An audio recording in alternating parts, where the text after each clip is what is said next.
classic hits and today's biggest tunes. Six Sounds Radio. What a beautiful song, Richard Hawley, Ladies Bridge, Six Sounds Radio, Wednesday morning, just coming up to midday, and I'm joined in the studio, as promised. We did mention this quite a lot yesterday and on Monday, that Helen Boulding was coming down, and she's here right now. How are you doing? Good, thank you, Terry. Nice to be here. Yeah, it's quite difficult to find us in Bursham. We're on Queen Street in Bursham, and you've been doing radio interviews for the last few days, and Yes, I bet you've been all over the country, haven't you, finding Absolutely. little radio stations. It's a challenge. I feel like Annika Rice. Yeah. Especially with my piano. Yeah, we're not having the piano today, unfortunately. No. Like, it's a logistical nightmare for us. I was quite relieved, actually, on some level. When I got here, I was like, I can just park and walk in. So, the album's out next week, Calling All Angels, so you've been promoting it, and I've heard some of the tracks, and it's really great. It's it's up there with whatever you've done before, and the Innocent single is out this week. You must be really happy for that, because it's been getting loads of airplay. Yeah, it's great. I mean, what's really great is hearing your song on the radio. Mm-hmm. It just sounds so different to hearing it in any other environment. It sounds great. Yeah, it is. That's the place to hear music. We were just talking off mic about how MySpace had died. Everyone just go looking for music on MySpace, didn't they? Yeah. And used to find so much new stuff. It disappeared. Mm. It is. I don't think I've even updated my page on there. No one goes there. There's just that guy Tom who invented it, just sitting on his own wondering where everyone is. Where's everyone gone from the party? Yeah, Tom. Yeah, because he must have been working hard, though, because he's chatting to everyone. Yeah, he was on everyone's page, wasn't he? And then it's Twitter and Facebook. You're quite vocal on Twitter at Helen Boulding. That's right. And it's a great place to talk to your fans, and it's brilliant because it's instant. Yeah. It's like texting your fans, so that's great, and you can share with it gives you the license to share anything and everything. The more you tweet, the better, which is quite nice, because if you were texting your friends that much, they'd be like, she cracked up. So it's nice. For a singer, you can put lyrics on there, you can put your thoughts, gigs. You can tell them everything, can't you? It's great. Yeah, there's been nothing like it. Photos, videos. Yeah. Have you got Instagram? I haven't actually, but I've actually just got an iPhone this week. I've not even charged it up yet because I've not had a chance. But I believe that's an app for the iPhone, so I'll probably be doing a bit of that as well. Yeah, it's great. The thing is how far we've come.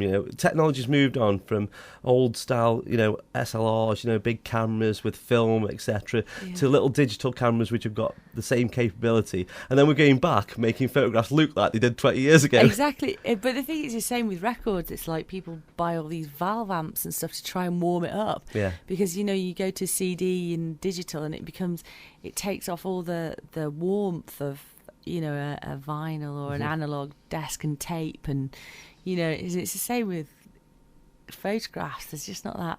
It's all pristine and sharp, and but it can become a little cold. The warmth's gone.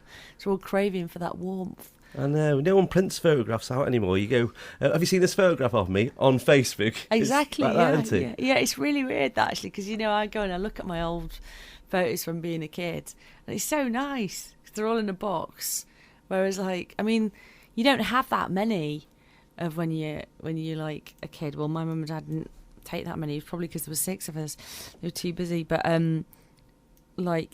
now, there's pictures every 5 seconds. People taking the pictures with their phones. The kids of today, when they grow up, they're just going to have the whole life will be documented in that's detail. how Facebook's gone now. It's a timeline where it just gradually updates what you're doing, so you will be able to look back. Absolutely, yeah. It's good in a way, but scary in another. It is. It'd be nice for you if it's your, pictures having way back like that and videos. That's nice. So I was at my mum's house with my girlfriend the other day, and she dug out a picture from my brother's wedding, and he got married in 1987, I think it was. And the suit that I'm wearing, you couldn't buy something like that anymore. It's some checkered suit that I'm wearing, which I got from a shop that doesn't even exist anymore. And shoulder pads are in it and everything, yeah. And my mum will dig these photographs out. But I suppose if they were just on Facebook, I could delete them. Yeah. You mentioned your family. It could have been so different because everyone in your family, except for you, virtually plays sports in some level or another. You got footballers in there, rounders players. I know. Although Laura, who was rounders player, she is now presenter at Peak FM. So she's gone a bit the other way. Yeah. But she did broadcast journalism. She does the news and stuff. So she's kind of gone away from the sport. So that's, yeah. Do you play sports at all? I did. I played a lot of sport when I was younger, but it wasn't my passion. I loved it, but I didn't, to do anything to that level. It's the same as music. You've got to absolutely love it. Yeah. And I think I got more of the musical gene off my dad's side. Yeah. And you just had a son as well. That's right, Jack. Yeah. Yeah. So he could go down the sport or music as well. I know, he's been a bit saturated with music though, so there's been a bit of a bias there. But, he's constantly singing. He sits in his cot in the mornings just like... so I'm wondering if, mind you, my brother's looking after him today, so he'll definitely have a football out. I'm sure by the end of the day I'll be playing football. Is that Michael or Rory? That's Michael, yeah. Mick's looking after him today. Rory's in Scotland at the moment. He just signed for Kilmarnock. Oh, brilliant. And he was doing great at Livingston last year. He scored 10 goals in 5 games, which I think is better than Messi, isn't it? Yeah. So he's been getting loads of calls and... Well, you'll have to give his agent's number. I'll get it up to Port Vale, just up the exactly. road. You know what I mean? That'd be good. Port Vale would be perfect. Be a lovely place for him to play. Okay, well, let's play one of your songs. We're going to play the single, The Innocents, with it being out this week. And then we're going to talk a little bit about that. Great. Been getting loads of airplay on 6 Towns Radio and everywhere else. Everyone's playing it. That is Helen Boulding, The Innocents. She's still with us here in the studio in Bursam. A bit hot, but she's loving it. Good vibe, you said. I quite like it. It's nice and warm and cosy down here in a great vibey studio. Yeah, really it's great. beautiful in the winter, but in the summer it's a bit different. But yeah, I do like it. I like being warm though, you see. Yeah, all snuggled up, listening to music like that. Tell us about the single, The Innocents. Well, the actual subject of The Innocents is it's a song about that we're all born innocent, really, and we're all right. Everyone's all right. They've just got stuff that happened and stuff to get over, and it's kind of getting back to that, seeing the innocence in everything and everyone, so that's kind of the inception of the song.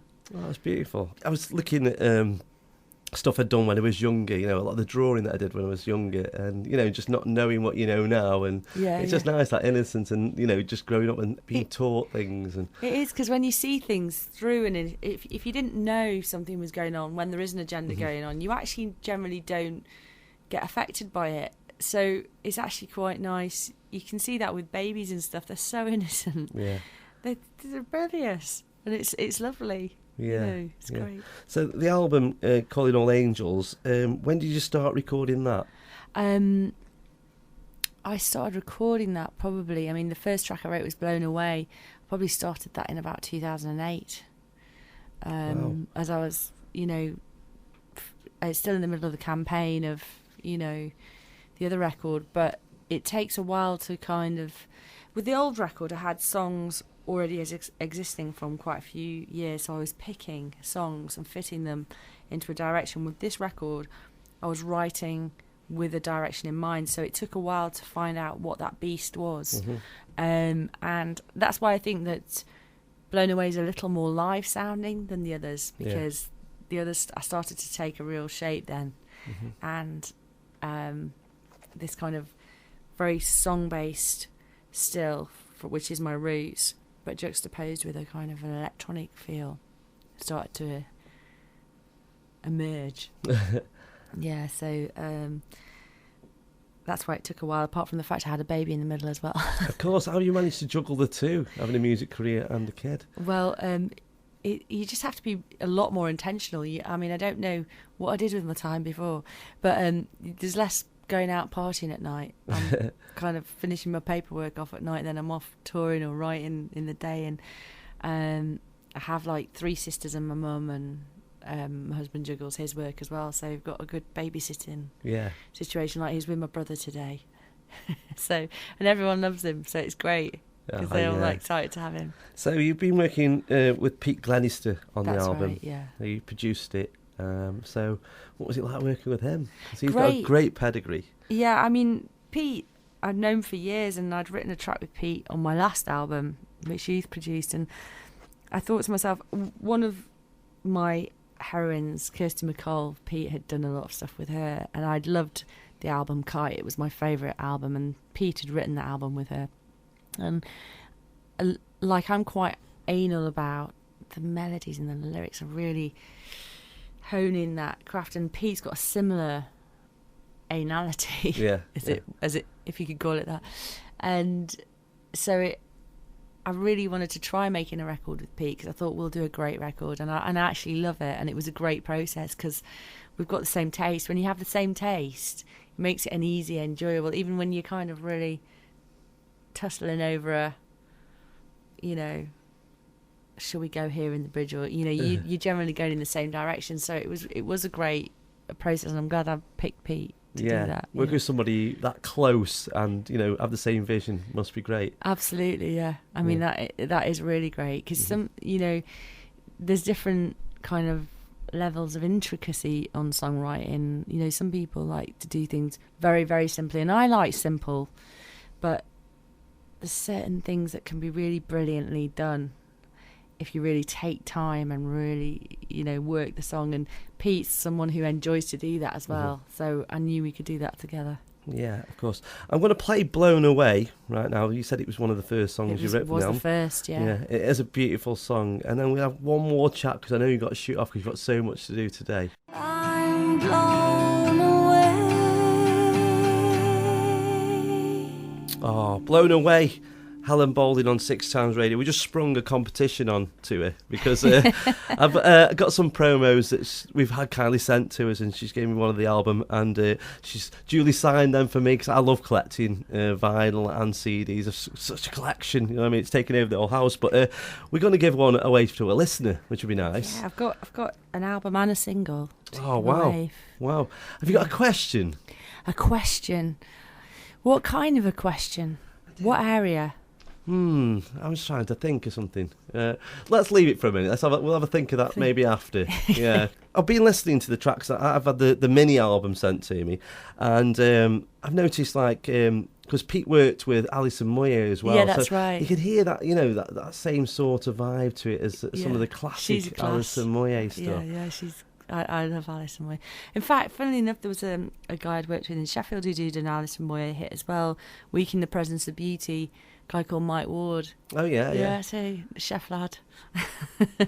All connected, isn't it? It's all connected. It is all connected. You obviously write your own material, but you've been writing for other people. That's right. Famously, like Joe McKeldry, and of course 911. You wrote one of their biggest hits. Yeah. You're only young when you wrote that. Oh, well, basically, I'd not even signed my publishing. I was about just turning 18. I was quite lucky, really, because it meant that I signed my publishing to Warner's when I was 18, and I'd written that one. I was about 17, and it had been around a bit, that track, and it wasn't, if you heard it, my demo, it was nothing like 911, and I was a bit in a Too Cool for School era at the time, and I was like, 911. They weren't famous yet, but they were just a boy band, and I was like, oh no.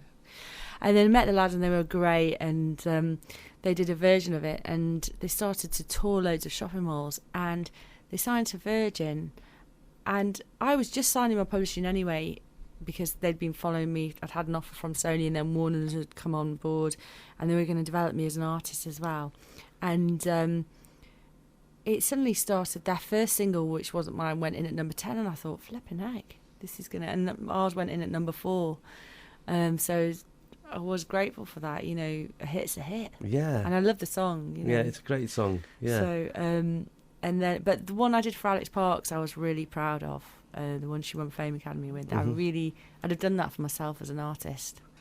That was a song that I really loved. Maybe that's what it takes. Yeah. You know, so you know, as you develop, I try to write with artists something that I would love myself. Like the one we've done with Joe is we did with do you know the composer Ludovico Einaudi? We did that with him, and that's a song that I absolutely love. In fact, Gavin was on it as well. Gavin Clark from Uncle was on it as well, and we all broke down crying. So that's a good sign. A sign of a beautiful thing. Yeah, it's a sign of something good. Yeah. Yeah. Oh, that is amazing. So, have you been asked to write for anybody else, or is it Jeanette something... Devlin I've been writing with from X Factor, and I got a call from Mark Fox, who is at Universal and was running The Voice, to ask me if I write with Leanne, who won The Voice, and been writing for another girl that was on The Voice, actually, Jay Marie. She's got a voice and a half. Honestly, wow. We've written about 5 tracks for her. Loads of little things going on. Do you find it, when you're writing a song and you maybe commission something, do you find it harder to write for somebody else, or do you think sometimes you've wrote something and think, actually, I'm going to use that myself? Yeah, you do sometimes think, wow, that's a blooming good idea. Ooh, shall I use it in here, or shall I shall I say that one? No, but if I've got a relationship with the artist, then it's different, because you kind of, it's actually quite a nice, it's like moonlighting. It's like, it's a nice thing because you get out different sides of yourself, because when you make an album, you make a thing. So I love pop, and I love writing different things, and then I did that album with Mary Jess Leveland, who won China X Factor. She was like totally like classical. Yeah. We did that with Royal Philharmonic, and that was a different beast altogether, and it was just so great to vent those, because when you write songs, it's so great to write in different styles. It's a joy, really. I'm lucky. Yeah, very lucky. I can listen to your stories all day. It's been brilliant having you down here. Thank you. You've got so much going on. We're going to have to love you and leave you, but I'm going to play It Might Just Be You. I think an idea for the competition, I think maybe, because you're on the road. Yeah, if you're on the road a little bit today, if you could tweet something to 6 Towns Radio, a question. Is it got to be about me, or is it anything? What about, is this too obvious? Where am I from? Maybe a bit too obvious. Bit too obvious. Yeah. How many siblings have I got? Oh, we could do that one. Yeah. That's a good one. Okay, then, yeah. I did actually mention it today. You did, actually, in the interviews. The keen-eared listeners, if that's a phrase. You could be keen-eyed. Can you be keen-eared? The ones whose ears aren't painted on.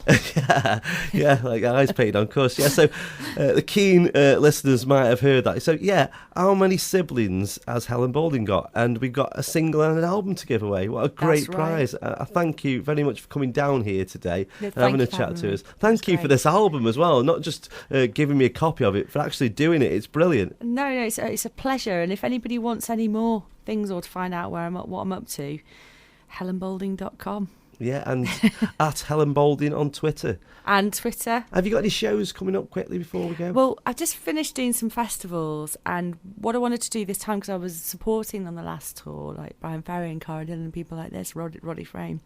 So what our plan was, because I'm going to be doing some TV this time, is I want to go around and pick off choice places. I'm going to be headlining, doing smaller venues, headlining, so that I can actually do a full gig of the album and some old songs. So we're going to be announcing that in probably about 6-7 weeks. So I'll be back around this area, so I'll be coming over. Probably do Manchester and Birmingham. Always sit nicely in between, so let me know. I'll definitely come along. And Sheffield, I don't know if that's too far. It's not too far. It's a nice little train trip. It's not too far away at all. I do like getting up Sheffield now and again. Just thinking of all the bands from Sheffield. There's so many on our playlist. I can see one in front that's coming up before I finish. That's 2 in one show. Pulp are on the way. But Human League, they've Heaven just 17. reunited for a gig at the arena in Sheffield. Yeah, big fan. I was a massive fan when His and Hers came out. Everyone jumped on different class, but His and Hers, what an album that is. What an album, that first album. But I'm keeping you just party talk here. Thank you very much again. Let's play that song. Thank you very much for coming down. Thanks, Terry. Cheers.